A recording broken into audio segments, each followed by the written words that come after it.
Umphakathi uthi usukhathele amaphoyisa asebenzisana nezigebengu kanti uzoqhubeka nokuzibambela umthetho uma lokhu kuqhubeka.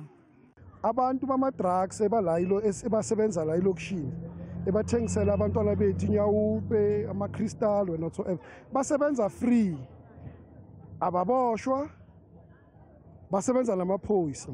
Sila namhlanje ukuzonitshela ukuthi we are not competing with you to fight crime.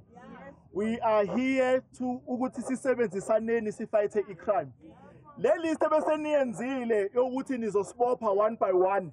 Sithi namhlanje idabuleni. Izinhlangano eziqapha ubugebengu kwezinye izindawo nazo bezikhona ukuzokweseka ozakwabo. Asisi la ukuzothatha umsebenzi wamaphoyisa. Sizowacela ukuthi sicela ukusebenzisa enhlathi sizowatshela ukuthi sicela ukusebenza nani. Sizonisupporta benibona thina fanele nijabule.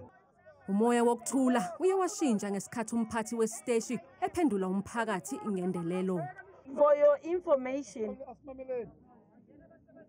mina nangabe nithi anisangifuni, they will take me somewhere else. Angeke bangixoshe.